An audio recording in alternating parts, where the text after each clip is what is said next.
சிறப்புமிகு இந்த ஆர்ப்பாட்டத்தினை சென்னையிலே நடத்துவதற்கு உறுதுணையாகவும் பெரும் முயற்சி எடுத்த எங்களுடைய கட்சியின் மண்டல செயலாளர் அழகர்சாமி அவர்களே, நிறுவன தலைவர் பாலை பட்டாபிராமன் அவர்களே மற்றும் மாநில மாவட்ட ஒன்றிய கிளை பொறுப்பாளர்களே, மகளிர் அணியைச் சேர்ந்தவர்களே,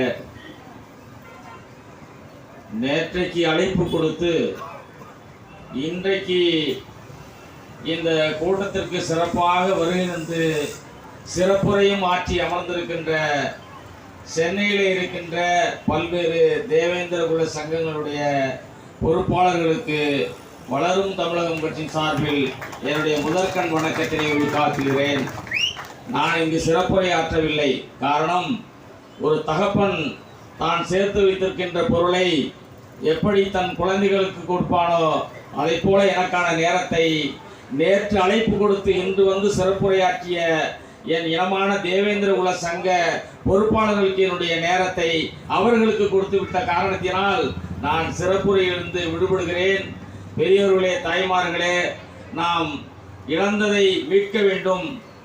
இன்றைக்கு அரசாணைக்கு பிறகு இந்த சமூகம் ஏதோ உறங்கி கிடப்பதை போல ஒரு தோற்றம் நம் சமூக இளைஞர்களிடத்திலும் செயல்பாட்டாளர்கள் மத்தியிலும் இருந்து கொண்டிருக்கிறதை ஒரு தூண்டா மணிவிளக்கு தூண்டாமல் நின்னறியும் என்பதை போல் இன்றைக்கு வளரும் தமிழகம் கட்சி இந்த பட்டியல் வெளியேற்ற இந்த விளக்கை இன்றைக்கு தூண்டி இருக்கிறது. நாம் தமிழகத்தில் இருக்கின்ற அனைத்து தேவேந்திர குல சமுதாயத்திற்காக இயக்கம் நடத்துகின்ற கட்சிகளும் சங்கங்களும் வெகுண்டெழுந்து நாளையிலிருந்து போராட வேண்டும். அதற்கு ஒரு முன் ஒத்திகைத்தான் இந்த பட்டியல் வெளியேற்ற ஆர்ப்பாட்டம் இன்னைக்கு சென்னையில் நடந்து கொண்டிருக்கிறது. பெரியவர்களே, ஒரு இனம் தன்னுடைய விடுதலையை பெற வேண்டும் என்றாலும் சரி, அல்லது தான் இழந்த மொழியை மீட்க வேண்டும் என்றாலும் சரி, அதற்கான வரலாறுகள் முதலாக படிக்க வேண்டும், தெரிய வேண்டும். இந்த தேவேந்திர குல மக்களுடைய வாழ்வியலையும் அரசாட்சி செய்ததையும் சேர சோழ பாண்டியர்கள் காலத்தில் இருந்து இன்று வரைக்கும் நாம் வரலாறுகளை நம்முடைய முன்னோர்கள் ஐயா தேவனைய பாவாணர் இருந்து தேக்கம்பட்டி பாலசுந்தரராஜ் ஐயா அவர்களிலிருந்து பல்வேறு ஆய்வாளர்கள் நமக்கு வடித்து கொடுத்திருக்கிறார்கள். அதையெல்லாம் நாம் படிக்க வேண்டும். ஒரு சமூகம் என்றைக்கு கற்று உணர்கிறதோ, போராட்டத்திற்கான அடித்தளத்தை முன்முயற்சியை எதிலிருந்து எடுத்துக்கொள்ள வேண்டும் என்றால் படிப்பினையிலிருந்து தான் எடுத்துக்கொள்ள வேண்டும். தன் வரலாற்றை தெரிந்து கொள்ளாத எந்த இனமும் அல்லது எந்த சமூகமும் எந்த மொழிக்காரனும் விடுதலை பெற்றலாக வரலாறு இல்லை. அந்த வகையில் நம் முன்னோர்கள் நமக்கு அளித்திருக்கின்ற இந்த வரலாற்று ஆவணங்கள் மிகவும் மதிப்புடையது. அதை வாங்கி படியுங்கள், நன்கு படியுங்கள். வாசிப்பு என்பது மிக முக்கியம். எப்படி காரை ஓட்டுவதற்கு பயிற்சி தேவையோ, 2 சக்கர வாகனத்தை ஓட்டுவதற்கு பயிற்சி தேவையோ, அதை போல படிப்பதற்கும் பயிற்சி தேவை. வேலை வாங்குவதற்கு படிப்பது என்பது வேறு, வரலாற்றை படைப்பதற்கு படிப்பது என்பது வேறு. பேசுவதையே 1 மணி நேரம் ஒரு இடத்தில் அமர்ந்து கேட்பதற்கும் ஒரு பயிற்சி தேவை. அந்த பயிற்சி இந்த வளரும் தமிழகம் கட்சியில் நாங்கள் ஊட்டி வளர்த்து கொண்டிருக்கிறோம். இந்த தேவேந்திர குல சங்கங்களும் ஆங்காங்கே கூட்டங்களை போட்டு அவர்களும் இந்த செய்தியை கேட்பதற்கு அங்கே கூட்டங்களை நடத்துகிறார்கள். அதை போல நீங்கள் செவி சாய்த்ததற்கு வளரும் தமிழகம் கட்சியின் சார்பில் நன்றியினை கூறிக்கொள்கிறேன். இந்த கண்டன கூட்டம் நான் அதிகமாக பேச வேண்டும் என்று நினைக்கவில்லை. காரணம், நேரம் தாழ்ந்து 2 மணிக்குள் முடிக்க வேண்டும் என்று காவல்துறை நமக்கு உத்தரவிட்டிருக்கிறது. காவல்துறை ஒத்துழைப்பு இல்லை என்றால் இந்த கூட்டத்தை நடத்துவதற்கு வாய்ப்பே இல்லை. அவர்கள் அன்பாகவும் கனிவாகவும் பேசி நமக்கு இந்த நேரத்தை ஒதுக்கி இருக்கிறார்கள். ஒரு கட்சியினுடைய பொதுச் செயலாளர் என்ற வகையில் கட்டுப்பாடோடு நாங்கள் இந்த இயக்கத்தை நடத்துவோம் என்று சொல்லி இருக்கிறேன். அந்த வகையில் கிட்டத்தட்ட இந்த கூட்டம் நிறைவடையும் நேரத்தில் இருக்கிறது. கட்டுப்பாடாக வந்திருக்கிறீர்கள். கூட்ட அரங்கத்திலும் கட்டுப்பாட்டோடு நாம் கேட்டுக்கொண்டிருக்கிறோம். எனவே கட்டுப்பாடு இல்லாத எந்த சமூகமும் எந்த இனமும் வெற்றி பெறாது. அந்த அளவிற்கு நாங்கள் தேவேந்திர குல வேளாளர் சமூகத்தில் வளரும் தமிழகம் கட்சி ஒரு கட்டுப்பாட்டோடு இந்த மக்களை நாங்கள் கொண்டு செல்லிருக்கிறோம். எனவே பட்டியல் வெளியேற்றத்திற்கு நாம் வரலாறை படித்து விட்டோம். இனிமேல் படைப்பதற்கு போராட வேண்டும். நாம் கெஞ்சி கேட்டால் கிடைக்காது, போர்க்களத்தில் தான் நிற்க வேண்டும். நாம் மாநில அரசுகளுக்கு கோரிக்கை வைக்கிறோம். ஆட்சிக்கு வந்த பிறகு திராவிட முன்னேற்ற கழக முதலமைச்சர் அவர்களை பார்த்து நானும் தலைவர் பாலை பட்டாபிராமன் அவர்களும் இந்த பட்டியல் வெளியேற்ற கோரிக்கையை நீங்கள் கனிவோடு பரிந்துரை செய்து மத்திய அரசுக்கு அனுப்புங்கள் என்று நாங்கள் மனு கொடுத்தோம். ஆனால் இந்த வரைக்கும் அந்த மாநில அரசு செவிசாய்க்கவில்லை. எனவே இந்த கூட்டத்தின் வாயிலாக நாங்கள் கேட்டுக்கொள்வதெல்லாம், நீங்கள் இந்த கோப்பை உடனடியாக மத்திய அரசுக்கு அனுப்புங்கள். மத்திய அரசாங்கம் நம்மை பட்டியலில் வெளியேற்றுவதற்கு தயாராக இருக்கிறார்கள், காத்து கொண்டிருக்கிறார்கள். எனவே மாநில அரசு பொறுப்பை உணர்ந்து இந்த 1 கோடி தேவேந்திரருடைய உரிமை போராட்டத்திற்கு மதிப்பளித்து இந்த கோப்பை நீங்கள் டெல்லிக்கு அனுப்ப வேண்டும். அனுப்பினால் அவர்கள் எங்களுக்கு இந்த எஸ்சி பட்டியலை விட்டு வெளியேற்றுவார்கள். இந்த வெளியேற்றினால்தான் இந்த சமூகம் மாண்போடும் மரியாதையோடும் தாங்கள் இழந்த உரிமையை மீட்க முடியும். அதற்கு இந்த மாநில அரசை நாங்கள் வேண்டி கேட்டுக்கொள்கிறோம்.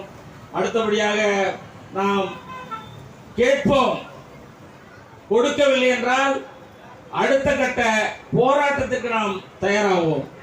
போராட்டம் என்பது 1000 பேர் 500 பேரெல்லாம் திரண்டு போராடினால் ஒரு அரசு எந்திரத்தினுடைய கவனத்தை ஈர்க்க முடியாது. அரசு எந்திரத்தினுடைய குரல் வலையை நெரிக்க முடியாது. அப்படிப்பட்ட போராட்டங்கள் தான் இன்றைக்கு உலகம் பூராவும் நடந்து கொண்டிருக்கின்றன. நாம் வெறும் வாய்ப்பேச்சு வீரர்களாக மட்டும் மேடையிலே பேசிவிட்டு சிறைச்சாலையே தெரியாமல் ஒரு கூட்டம் இருந்தால் சிறைச்சாலையை பார்க்காத எந்த கட்சியும் எந்த சமூகமும் எந்த இனமும் விடுதலை பெறாது. சிறைச்சாலையை கண்டிப்பாக நாம் பார்க்க வேண்டும். சுதந்திர போராட்டத்தில் கூட காந்தியாக இருக்கட்டும், நேருவாக இருக்கட்டும், பட்டேலாக இருக்கட்டும், பல ஆண்டுகள் சிறையில் இருந்தார்கள். அதற்கு பின்தான் வெள்ளை ஏகாதிபத்திய அரசு 2ஆம் உலகப் போரினுடைய நெருக்கடி நிலையிலே இருந்தபோது கூட இனி தாங்க முடியாது, இந்தியர்கள் மக்கள் போராடுகிறார்கள், நம்மால் நிர்வாகம் செய்ய முடியாது என்ற காரணம் சூழ்நிலை உருவான பிறகுதான் ஆங்கிலேய அரசு இங்கே சுதந்திரத்தை கொடுத்தார்கள். எனவே எத்தனையோ உயிர் தியாகம், அதெல்லாம் வரலாற்றை பட்டியல் போட்டால் தாங்காது. அதே போல் நாம் தியாகம் செய்வதற்கு தயாராக இருக்க வேண்டும். சேதாரம் இல்லாமல் நகை செய்ய முடியாது, சிலரேனும் முடியாமல் பகை வெல்ல முடியாது. ஐயா சாலை இளந்தரையன் தமிழர்களுக்கு கற்றுக் கொடுத்த ஒரு பாடம். எனவே ஆர்ப்பாட்டம் போராட்டங்கள் எல்லாம் முதல் பாதி, 2வது பாதி நாம் சிறைச்சாலைக்கு தயாராக இருக்க வேண்டும். வளரும் தமிழகம் கட்சியில் 500 இளைஞர்களை நான் தயார் செய்து அடுத்து சிறைச்சாலை போராட்டத்திற்கு தயார்படுத்துவதற்கு தயாராக இருந்து கொண்டிருக்கிறோம். எங்களோடு தமிழ்நாட்டிலே இருக்கின்ற இளைஞர்கள், படித்தவர்கள், சமூக அக்கறை உள்ளவர்கள், நீங்கள் எங்களோடு வாருங்கள். நாங்கள் உங்களை சிறைச்சாலை என்ன எந்த கொட்டடியையும் சந்திப்பதற்கு தயாராக இருக்கிறோம். எந்த காவல்துறையாக இருக்கட்டும், ராணுவ ஒடுக்குமுறையாக இருக்கட்டும், அதையெல்லாம் சந்திப்பதற்கு வளரும் தமிழகம் கட்சி தயாராக இருக்கிறது. எதற்காக என்றால் பட்டியல் வெளியேற்ற கோரிக்கையை முன்னெடுக்க வேண்டும், அது விடுதலை பெற வேண்டும். இந்த சமூகம் விடுதலை அடைந்தால்தான் நாம் எதிர்காலத்தில் நல்ல முறையில் வாழ வேண்டும். பெரியோர்களே, நாம் போராடுவதற்கு, நாம் சிறை செல்வதற்கு தயாராக இல்லை என்ற பட்சத்தில் நாம் குழந்தைகளை நாம் போராட வைக்க கூடாது. ஒரு சந்தர்ப்பத்தில் வவுனியாவிலே மாண்புமிகு பிரபாகரன் அவருடைய தந்தையை பேட்டி காணுகிறார்கள். ஏன் நீங்கள் உங்களுடைய பையன் இன்றைக்கு ஆயுதம் வாங்கிய போராட்டத்தை நடத்தி கொண்டிருக்கிறார் என்று கேட்டார்கள். அவர் சொன்னார், நான் ஆயுதம் வாங்கிய போராட்டத்தை நடத்தியிருந்தால் அன்றைக்கே நான் விடுதலை பெற்றிருப்பேன். செல்வா காலத்திற்கு முன்பாக நான் ஆயுதம் வாங்கிய போராட்டத்தை நடத்துவதிலிருந்து நான் தவறிய காரணத்தினால் என் பிள்ளைகள் என் குழந்தைகள் இன்றைக்கு இன விடுதலைக்காக ஆயுதம் தாங்கிய போராட்டத்தை நடத்தி கொண்டிருக்கிறார்கள். நான் செய்த தவறை இன்றைக்கு நான் உணர்கிறேன் என்று சொன்னார். அதைத்தான் நான் உங்களிடம் மீண்டும் ஞாபகப்படுத்த விரும்புகிறேன். நாம் சிறைக்கு பயந்தால், சிறை கொட்டடியை தவிர்த்தால், போராட்டம் இல்லாமல் கோரிக்கையின் மூலமாக இந்த கோரிக்கை நடக்கும் என்று நினைத்தால் நாம் நம்முடைய குழந்தைகளை அடுத்த கட்ட சிறை கொட்டடிக்கு நாம் தள்ளிவிடுகிறோமா, அவர்களை போராட வைக்கிறோமா, அவர்களை துன்பப்பட வைக்கிறோமா என்பதை நீங்கள் சிந்திக்க வேண்டும். இந்த தேவேந்திர குல வேளாளர் சமூகம் நினைக்க வேண்டும். எனவே நம்முடைய காலத்தில் நாம் சிறை செல்வோம், நாம் போராடுவோம். அது காவல்துறையாக இருந்தாலும், அரசு அடக்குமுறையாக இருந்தாலும், ராணுவமே திரண்டு வந்து துணைப்படை இறக்கி துப்பாக்கி சூடு நடத்தினாலும் நாம் அதற்கெல்லாம் தயார் என்று கூறுகிறேன்.